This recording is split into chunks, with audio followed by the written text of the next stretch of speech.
Selamat malam JM Team. Ini luar biasa show kita hari ini dibuka tadi dengan kesalahan di awal yang nggak klop tadi antara gambar sama apa yang gua omongin. Ini salah prompternya sepertinya tadi. Untuk kalian yang saksikan di rumah sama dengan yang terjadi di studio, karena kita hari ini live tentunya bersama dengan para pandit yang sudah hadir bersama kita di studio Pancoran, dan tentunya ini beberapa hari lagi menuju ke laga yang paling penting bagi timnas Indonesia. Ada dua laga sensasional menghadapi Saudi Arabia dan juga Irak. Dan kalau sudah bicara tentang timnas kita, tentunya Harpa akan hadir di antara kita. Haris Pardede, selamat malam. Selamat malam semuanya. Sudah siap untuk kita cari tahu lebih banyak dari lo tentunya tentang persiapan dari timnas, juga dengan mungkin squad selection yang menarik dari Kluivert, kita akan bahas nanti. Siap. Dan ada di sudut sana, ini tentunya adalah pandit pujaan semua orang, one of the best yang gua tahu, Sabto Haryo Rajasa hadir juga. Halo. Malam-malam JM Team. Idola para ibu-ibu padel. Wah, ini udah jelas. Pokoknya ibu-ibu padel semua akan nonton acara ini sambil tertegun di gadget masing-masing. Dan berikutnya tentunya sebelah gua ini, bagi Gen Z dia juga sangat diidolakan, ada Rizal yang akan memberikan insight segar tentang European Football, Premier League, dan juga tentunya timnas Indonesia. Alright. Dan dia sekarang lagi terkenal karena berbicara tentang Liverpool dan transisi. Yes, validasinya butuh berminggu-minggu, tapi itu yang terjadi. Iya, banyak pertandingan yang berlangsung di midweek, di weekend kemarin juga, dan kita akan membahas nanti tentang aksi-aksi di Champions League dengan beberapa skor kejutan juga yang terjadi di sana. Tapi tentunya kita akan awali dengan timnas Indonesia, satu perbincangan menarik karena kembali tadi dengan dua laga terpenting sepanjang sejarah sepak bola Indonesia, dengan pemilihan skuad yang menarik, dengan juga beberapa kendala cedera yang dihadapi oleh penjaga gawang kita. Dan bagi Patrick Kluivert, ini ada sebuah pressure kah, atau justru tim kita di persaingan nanti akan tampil lepas tanpa beban? Tapi kalau melihat squad selectionnya, tentunya Harpa menarik dengan beberapa nama yang tidak ada, termasuk Marcelo Ferdinand, pun juga dengan Ivar Jenner yang justru tampil baik untuk Young Utrecht dan juga menjadi pemain yang dipilih untuk SEA Games, tapi tidak untuk squad yang akan berlaga menghadapi Saudi Arabia dan juga Irak. Ya, 5 hari 4 jam lagi nih. 5 hari 4 jam lagi kita menuju pertandingan pertama dari dua yang paling penting. Seperti tadi Bro Adiani sudah sebutkan, dan semakin hari semakin penuh dengan dinamika. Semua berita kita nanti. Kadang-kadang juga ada ya namanya juga berita ya. Kadang-kadang versi ini versi itu gitu loh. Dan yang terakhir kita dikejutkan dengan absennya Emil. Dan ini sebenarnya udah gua angkat 2 hari atau 3 hari lalu ketika dia sempat pemanasan lawan Como, kebetulan timnya dari yang pemilik Indonesia juga, dan kemudian dia nggak ada di sempat ada di line up ya, tapi kemudian di drop. Kemudian gue langsung bikin ulasannya lah. Hanya ada 2 kemungkinan saat itu gue bilang. Yang pertama, dan ini kecil kemungkinannya, timnya lupa bahwa dia menghadapi parent club. Tapi kecil kemungkinan ini, terlalu ceroboh lah gitu. Yang kedua ya memang cedera gitu. Tapi ya namanya juga orang Indonesia itu suka asumsi gitu ya. Wah, jangan-jangan pesanan, jangan-jangan ini segala macam. Yang simple yang kita lakukan seperti kayak Mas Aryo, gua yang basic kayak jurnalis, gue cari berita ke sumbernya, yaitu ke Cremonese, berita Cremonese, dan juga La Gazzetta. La Gazzetta tuh mungkin seperti Kompasnya di Italia lah. Artinya cukup kredibel lah untuk kita angkat. Dan ternyata mereka mengatakan, gue bahkan 3, satu dokter, teman dokter gue tanya soal cederanya si Emil. Mereka mengatakan up to 2 weeks. Dokter teman 2 weeks to 20 days ya. To 20 days malah betul. Jadi minimum. Nah, teman juga gue tanya jenisnya penyakitnya gue lupa atau cederanya, katanya wah kalau ini sih udah paling cepet banget 1 minggu. Artinya siaga 1, karena Paes pun sampai berapa hari lalu lawan Portland belum ada di DSP. Nah, tapi banyak yang ini, wah Bung jangan bikin deg-degan segala macam. Lah, bukan gue yang bikin deg-degan. Itu udah ada sumber beritanya, ada go quote segala macam, memang seperti itu. Nah, short story, kemudian ada statement kan dari Pak Sumarji, manajer timnas, yang mengatakan dia baik-baik saja. Semakin orang bingung, yang mana nih yang benar. Dan ternyata hari ini sudah confirm, yang ngomong langsung Patrick Kluivert. Makanya sebenarnya ketika pengumuman pemain, hal-hal seperti ini harusnya sih pelatih atau minimal Des yang bersangkutan medis itu menjawab gitu. Kalau dibilang ya kita diam saja Bung, dukung saja gitu. Ya semuanya nggak usah ngomong kalau gitu. Tapi kan ini tim nasional kita peduli, kita pengen tahu juga gitu. Jadi udah confirm Emil tidak bisa main dan ini akan menjadi blow up yang sangat luar biasa. Kenapa? Karena satu tadi Martin Paes belum fully recovered. Nanti tanggal hari Minggu pagi jam 3.30 kita akan lihat. Dia akan main nih FC Dallas. Dia ada di line up nggak? Nah, kalau ada di line up, alhamdulillah puji Tuhan kita bisa berharap lah dengan Martin Paes. Kalau enggak apa boleh buat? Maka di sana ada Nadeo, Hernando Ari, kemudian juga Reza Arya PSM Makassar. Just for our information, kita harus berikan apresiasi ke PSSI yang diurus visanya itu 60 lebih termasuk kepelatihan dan pemain. Termasuk Marcelino diurus juga, termasuk Muhammad Ferrari, termasuk Nadeo dan Reza Arya. Kenapa? Karena seperti ini. Kalau ada mitigasi standby, itu harus kita akui. Gue dengar langsung dan this is the best quality we have gitu. Jadi ya mau Hernando mau siapapun seharusnya kita dukung. Cuman satu kalau gue boleh bilang sayang Sirus Maragono nggak dilirik sama sekali. Padahal dia bagus, timnya di zona Liga Champions walaupun di Liga Kosovo ya. Tapi gue hampir tiap minggu ngelihat main dia nih begini. Umpan pendeknya sempat bagus. Ada komunikasi ya, tapi kenapa tidak mendapatkan kesempatan gitu untuk I don't know. dalam kondisi seperti ini ya? I don't know. Karena waktu itu sempat pelatih kiper short datang ke sana, kan? ada fotonya, kemudian fotonya di take down. Nggak tahu kenapa. Jangan mengambang gitu loh. Nggak tahu kenapanya ngeliat ke gua. Disambut dong. Ada taunya nih. Kayaknya ada senyum-senyum bermakna. Mungkin ada info tambahan. Bro Adiani juga kayaknya tahu ini. Yang Tapi jujur ya, maksudnya menurut gua hampir tiap minggu bro, gua ngeliat main dia itu bagus. Kalau di press dia bisa umpan tanggung ke samping. Ingat kan kalau Alisson Becker tuh di press di kiri kanan, nanti dia umpan tanggung ke Kerkes. Itu bagus, build up-nya bagus segala macam dan tingginya 190 sekian. Nanti kita akan menghadapi tim dari negara yang secara kultur punya tinggi tubuh tinggi dan sebelum ditambahin nanti di round 3 di luar Jepang kebobolan kita dari bola mati yang diawali dari bola mati itu 60%. Dan kalau ngomongin kiper baru ya kayaknya riskan juga sebetulnya ya dengan waktu yang begitu mepet. Maksudnya kan datang bergabung 2 hari langsung tanding di laga terpenting dalam negara ini gitu. Kalau kenapa-napa kebayang nggak tuh seperti apa juga gitu kan yang kejadiannya. Jadi ya udahlah kita yang pasti PSSI udah nggak ngambil opsi itu. Akhirnya yang dipercayakan adalah kiper-kiper yang memang selama ini terlibat juga di timnas gitu kan. Dalam artian Nadeo dan juga Hernando. Yang kalau kita bicara performance mereka di liga emang lagi bagus juga, terutama Nadeo gitu ya. Jadi ya pilihannya misalnya ya kalau emang Martin Paes nggak bisa bermain dan Emil sudah pasti tidak bisa bermain, pilihannya adalah ya kiper-kiper yang selama ini pernah membela juga timnas kita gitu. Dianggap kurang berkualitasnya tapi chemistry-nya sudah pernah terbentuk lah dengan barisan pertahanan. Yang itu yang sangat penting juga kalau kita bicara kiper yang mungkin bukan levelnya Europe, levelnya masih di lokal, tapi sudah punya chemistry dengan back line-nya atau back 4-nya, kalau back 3-nya siapapun yang akan tampil di situ pastinya akan lebih apa ya bisa dibilang lebih ada chemistry lah seperti itu. Jadi kalau ada kiper baru kayaknya malah nanti sulit juga gitu ya kalau untuk dimasukkan gitu.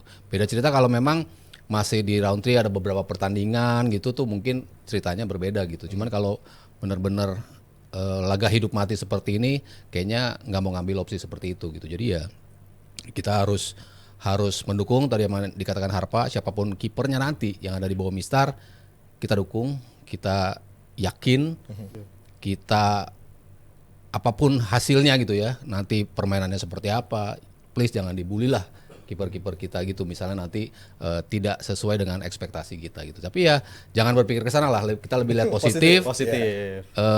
Back line kita semoga cukup solid ya untuk tidak membiarkan kiper kita dibombardir lah dalam permainan gitu, dan juga attacking force kita bisa memaksa Arab Saudi dan juga Irak untuk bisa lebih memikirkan pertahanan mereka gitu dibandingkan mereka berpikir untuk bagaimana caranya untuk menyerang kita. Gue sih lebih ngeliatnya ke sisi itu ya dalam posisi kiper-kiper yang dipanggil. Apalagi Ranwari juga punya experience ya, tampil di Piala Asia juga gitu kan. Nah dia punya experience tampil menghadapi Irak walaupun agak negatif, tapi dia sudah tahu bagaimana untuk bersiap lebih baik karena ada beberapa kendala yang dihadapi oleh Nadeo di laga away terutama menghadapi Irak di round kedua. Sebelum kita bicara lagi tentang penjaga gawang Martin Paes yang mungkin akan diandalkan walaupun kondisinya mungkin 60-70%. Juga dengan bagaimana situasi tadi Sabtu sempat menyentuh harapannya adalah backline kita sudah dan menurut gue pribadi sih itu top 3 lah di Asia gitu kan. Apalagi Verdonk kemarin di Olimpico juga bagus banget mainnya. Gue akan menyentuh tentang tadi yang sudah disenggol sedikit oleh Sabto, goal scoring capabilities dari tim ini. Ini menjadi satu keadaan yang masih terus bermasalah kalau nggak ada Ole Romani. Siapa yang bisa step up untuk mencetak gol-gol signifikan? Dan 2 laga ini sangat signifikan. Apakah untuk mempush Ole Romani yang sudah lama tak tampil untuk langsung main lagi di one of the biggest matches di sepanjang sejarah sepak bola Indonesia menjadi hal yang terbaik, atau dia akan nanti masuk dari bench? Tapi kan kalau misalnya dia sama 60% aja, harusnya mungkin dia dimainkan sejak awal. Iya, itu sebenarnya jadi pertanyaan dari minggu lalu ya. Gua rasa kalau dia emang cederanya seserius itu mending gak usah panggil sama sekali gitu. Karena kan buat kuota yang lain juga bisa. Tapi gue ngerasa mungkin dia bisa memberikan impact dari bench, karena kita tahu di era Patrick Kluivert dia pemain yang paling bisa jadi end produknya lah bagi timnas ini. Dan gue ngerasa dia 60-70% sekalipun bisa ngasih impact di babak kedua untuk menghadapi Arab Saudi maupun menghadapi Irak. Karena gue ngeliat kualitas macam Dean James juga kalau dia ngelanjutin main kayak semalam, dan kita 2 asisnya itu kan bola yang supply-nya tuh manja-manja semua itu kalau gue bilang. Dan gue rasa ini harusnya jadi momentum bagi timnas kita. Kalau game terdekat kan kita ngeliat 2 game lalu ya, menghadapi Taipei dan juga menghadapi Lebanon. Si Dean James juga udah sering ngelakuin itu tuh, crossing begitu. Jadi gue rasa kalaupun emang Ole nggak bisa, si Sananta bisa jadi pembeda di sana. Dan tipe-tipe bola kayak begitu kan yang sebelumnya gue harapin bisa sering-sering dikirimkan ke Sananta. Jadi gue rasa nggak ada salahnya untuk memberikan kesempatan ke dia. Dan ini menurut gue momentum, karena wingback kita seharusnya bisa ngasih supply bola seperti itu. Dan tanpa Ole, Sananta harus bisa step up, dan Ole bisa ngasih impact di babak kedua. Gue rasa itu salah satu hal yang bisa layak untuk dilanjutin sih, layak dicoba game nanti. Rapor untuk pemain yang berlaga di Eropa kita akan bahas lebih detail. Tadi udah ada sedikit tentang Calvin Verdonk yang main luar biasa dengan Lille di Olimpico, mendapatkan result dengan Dovbyk miss penalty unik ini. dari 1 kali terus diganti Sule sama aja. Dan bagaimana Dean James yang against the run of play mampu mencetak 2 aksi terbaiknya, yang kemudian memberikan umpan kepada Smith ya untuk bisa mencetak 2 gol, 2 asis yang luar biasa. Dan tentunya Milan Jonathans tampil juga untuk Utrecht, tapi juga dengan outcome yang kurang positif. Tapi kalau melihat dari para pemain ini, tentunya Harpa dengan mereka berpotensi untuk menjadi starter, bahkan 3 pemain ini di laga menghadapi Saudi Arabia. Tentunya ada harapan yang sangat besar dalam diri Verdonk misalnya untuk menjadi go-to player yang bisa tampil baik secara pertahanan dan juga bisa membantu serangan. Ini menarik banget ya. Jadi banyak banget alternatif formasi, alternatif pemain, komposisi, strategi dan lain-lain. Nggak ada yang menurut gue terlalu firm gitu loh. Karena sebelum lawan Taipei dan juga lawan Lebanon kita mainnya seperti apa. Lalu lawan Lebanon dan Taipei mainnya seperti apa. Kemudian juga role pemain itu banyak yang diimprovisasi. Nah kayak Calvin Verdonk gitu. Bagus banget kemarin lawan Lebanon di DM kan. Tapi apakah dia main di DM lagi? Kayaknya enggak. Karena dibalas nggak? Di DM dibalas nggak? Slip into my DMs. Nah, kemudian apakah dia balik lagi ke LB? Nah, kalau menurut gua iya. Formasi juga gitu. Oke, kemarin 2 kali main 4 back misalnya. Tapi waktu lawan Taipei kan nggak ada ujian. Lawan Lebanon juga nggak ada ujian sama sekali gitu. Apakah dia berani kemudian nanti lawan Arab yang pasti atau 99,9% akan keluar menyerang? Mereka main home, mereka sudah aklimatisasi dan lain-lain. Ada dukungan tuan rumah. Rasanya juga agak gambling. Maka gue melihat kalau untuk formasi misalnya kembali lagi akan pakai 3 back menurut gue. Meskipun yang di bawah CB 4, tapi CB murni kan. Hapner, Jai Itses, kemudian Rido sama Jordi Amat. Tapi kan Kevin Dix bisa berperan juga sebagai CB. Jadi sayang banget sebenarnya kita banyak pemain bagus tapi menumpuk di kiri. Sangat bagus dua-duanya. Calvin Verdonk semalam gue nonton 90 menit lawan klub kesayangan gue AS Roma. Gue seneng banget kalah nggak apa-apa. 3 kali penalti juga nggak masuk, ya kan? Tapi ya nggak apa-apa. Verdonk bagus banget. Dia ada clearance bola sekali dengan kepala, kemudian juga steal bola 2 kali kalau gue nggak salah. Bagus lah mainnya. Kalau ini udahlah nggak usah terlalu dibahas lebih jauh lagi. Dean James juga tadi Rizal udah nyentuh juga soal 2 kali asisnya dan dia sangat, karena memang kalau Dean James lebih agresif, aslinya kan kita semua tahu lah left winger. Cuman masalahnya kan bagaimana nih? Kalau menurut gue sih sangat menggoda ya untuk dua-dua ini dimainkan. Tinggal ngeraciknya seperti apa. Nah kalau untuk pemain depan, memang ya kita kehilangan banget lah. Kita semua tahu tanpa Ole, 3 gol dalam 4 pertandingan yang dijalani dia. Tapi kan show must go on. Nah yang menarik adalah terakhir manajer Timas Pak Sumarji mengatakan kondisinya 95%. Cuman ya boleh dong kita critical thinking di sini. Kalau dia 95%, kemarin Oxford kenapa dia main gak ada di DSP sama sekali? I think 95% at least dia di cadangan ada dong. Ya kan kita yang main bola habis ankle sebulan juga masih belum fit, masih udah bisa main kan. Ya oke lah dia mungkin atlet, tapi kan minimal masuk DSP deh. Enggak juga. Sementara it's only 5 days to go. I don't think so he's 95% gitu loh. Tapi benar yang kata Rijal bilang, kalaupun dia 60-70%, gua rasa kemampuan ketajaman dia tetap kita butuhkan. Mungkin lawan Saudi dia belum starter. Mungkin dia main 10 menit, mungkin gak main sama sekali. Tapi yang paling menentukan adalah kita main lawan Irak. Karena apapun lawan Arab, mau kita menang, mau kita seri, mau kita kalah, tetap yang kita tunggu lawan Irak. Nah artinya lawan Irak mungkin kalau lawan Arab tidak sesuai ekspektasi, lawan Irak mungkin dia akan mau nggak mau let's say dimainkan mungkin 20 menit terakhir. Jadi kalau Ole gue setuju dia dibawa, tergantung tapi terlepas dari dia berapa persen gue nggak tahu. Cuman kalau pun the worst scenario lawan Saudi dia tidak bisa main, Milano Jonathan menurut gue yang paling memungkinkan untuk tampil, karena kita lihat kemarin dia dapat kalau nggak salah 13 menit main atau 17 menit gue lupa. Kemudian dari awal musim, dari pramusim dia agak lumayan beberapa kali ya dapat minute play. Dibandingkan Mauro Zelstra yang 1 detik pun sampai detik ini belum pernah main di Volendam, ya kan? Secara postur, secara profile ya dia seorang target man. Tapi kan kalau nggak main sama sekali dia nggak punya touch gitu. Dan sisanya kita nggak tahu. Ricky Kambuaya mungkin sedikit gua singgung soal ini tengah depan ya. Ricky Kambuaya adalah salah satu nama yang paling kita semua yang pecinta bola tuh sering sebut karena kan sangat konsisten. Mungkin 1 atau 2 lagi kita akan berdiskusi soal mungkin Ragnar, mungkin Egy, mungkin Renders. Itu sekali lagi ada 20% mungkin di wilayah di ruang ganti yang kita nggak tahu update-nya, sehingga pelatih nanti bisa lebih tajam dalam menentukan formasinya. Iya menarik tentang Eliano Reinders. Reinders dalam beberapa laga terakhir, apalagi menghadapi Bangkok United, begitu luar biasa penampilannya untuk Persib Bandung gitu kan. Dan ini satu pemain yang mulai membuktikan kualitasnya setelah pindah dari PEX Zwolle. Tapi juga gue menanya ke Sabto dengan pertandingan menghadapi Saudi Arabia dengan midfield kita mungkin di lini kedua tanpa Marcelo Ferdinand yang punya influence luar biasa di match menghadapi Saudi, terutama di Gelora Bung Karno. Dia hilang. Kemudian apakah menjadi approach bijaksana kalau Kluivert toe-to-toe menghadapi Saudi Arabia untuk bisa meladeni penampilan mereka dengan agresif, atau akan tampil seperti apa Indonesia terutama di 20 menit awal yang akan sangat memegang peran kunci untuk flow laga tersebut bagi pasukan Garuda? Iya, kalau ngelihat permainan terakhir ya lawan Chinese Taipei dan juga Lebanon, mungkin gua memilih opsi 4 back sih. Dalam komposisi 4 back yang tengahnya Jay sama si Kevin Dix. Nah itu kan tadi kita agak sedikit bingung ya, yang di kiri siapa nih, lihat permainan dua-duanya kayak gitu. Kalau gua lebih menaruh tetap Kelvin Verdong di posisi itu, tapi Dean James ditaruh di 3 di depan.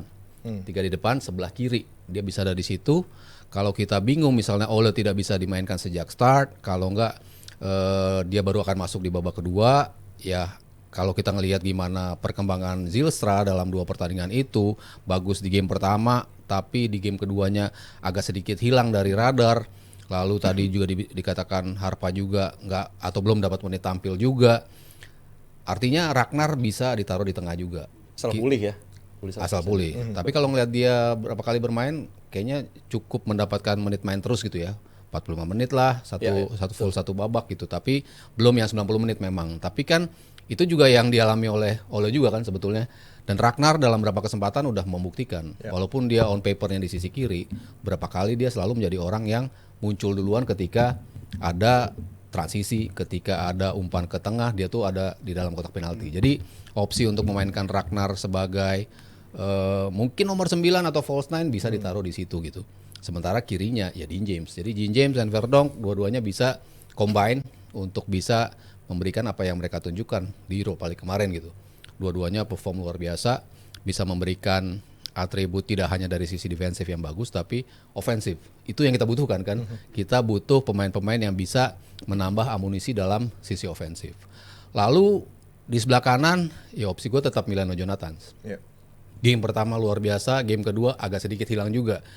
Tapi kalau ngelihat karakter pemain-pemain Arab Saudi ataupun Irak, kita butuh pemain yang bisa melakukan ankle breaker, pemain-pemain yang bisa lewat one on one, dribblenya bagus, gocek kiri, gocek kanan, itu kan agility-nya, elastisitasnya itu tidak seperti pemain-pemain Jepang atau China atau yang bagus dalam bola-bola bawah gitu. Sementara Arab kan agak kesulitan ketika kita belok kiri, belok kanan untuk bisa menusuk ke dalam. Nah, opsinya kenapa gue pilih Dean James misalnya, emang Ole tidak bisa bermain, Dean James di kiri, Ragnar di tengah, dan kanannya Milano Jonathan. Gue lebih memilih preferensi itu sebagai komposisi 4-1-2-3 atau 4-2-3-1.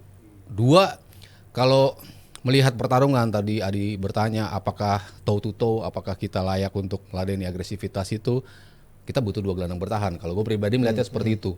Dua, yang awal memang gue lebih punya preferensi terhadap Jenner or Nathan. Tapi Jenner nggak ada, berarti Joey Polpesi dan satunya mungkin Nathan. Karena sejak dia kembali berseragam timnas, sejak dia tampil di Willem Tvij, itu luar biasa. Pengaruhnya beda. Kita ngelihat Nathan yang seperti di Piala Asia 23, agresivitasnya bagus, decision makingnya juga bagus. Ya kadang-kadang ada first touch yang hilang gitu, tapi dia langsung recover dengan mencoba untuk memenangi second ball. Itu kan kita butuh pemain-pemain yang seperti itu. Jadi dua gelandang bertahan, Joey Pelopesi.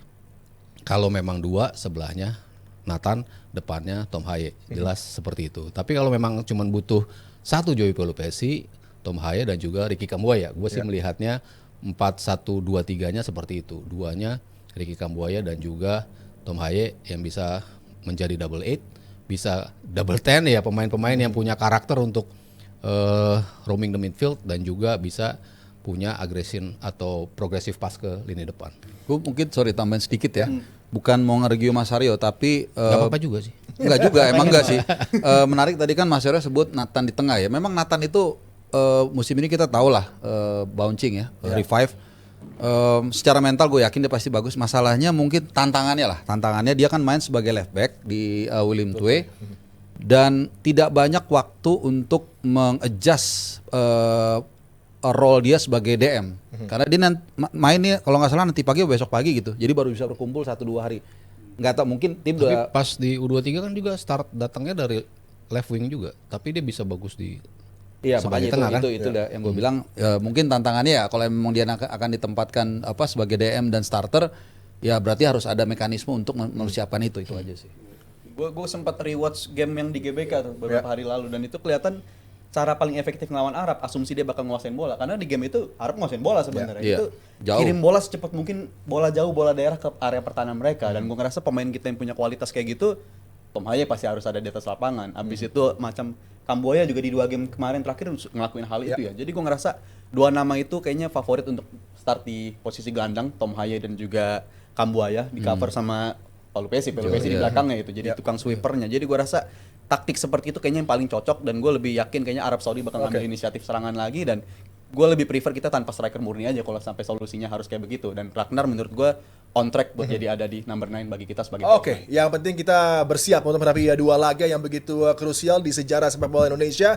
Dan Tom Haye juga harusnya sangat bugar karena tidak tampil di Thailand menghadapi Bangkok United. Dia sudah dipersiapkan untuk laga menghadapi Saudi dan juga Irak. Dan kita akan melangkah setelah membahas timnas dengan harapan bisa meraih hasil terbaik nanti di dua laga menghadapi Saudi dan Irak menuju ke Champions League di mana Paris Saint-Germain mampu untuk bisa meraih keunggulan atas Barcelona. Tapi sebelumnya kita akan membacakan saweran yang sudah dilayangkan kepada kita. Yang pertama dari Cosmo. Request tim Jebret setiap tayang di mix sama cewek dong. Kalau laki semua kayak nonton bapak-bapak ronda yang lagi ngobrol. Ya bisa. Besok pakai wig kita besok pakai wig. David Ginola, apakah timnas Indonesia juga mengalami masa transisi dari 3-4-3 jadi 4-3-3 transisi Jal? Ini masa fleksibel, bukan masa transisi ini. Lebih ke fleksibilitas, pamer fleksibel. Jadi kita menyesuaikan aja, bukan transisi.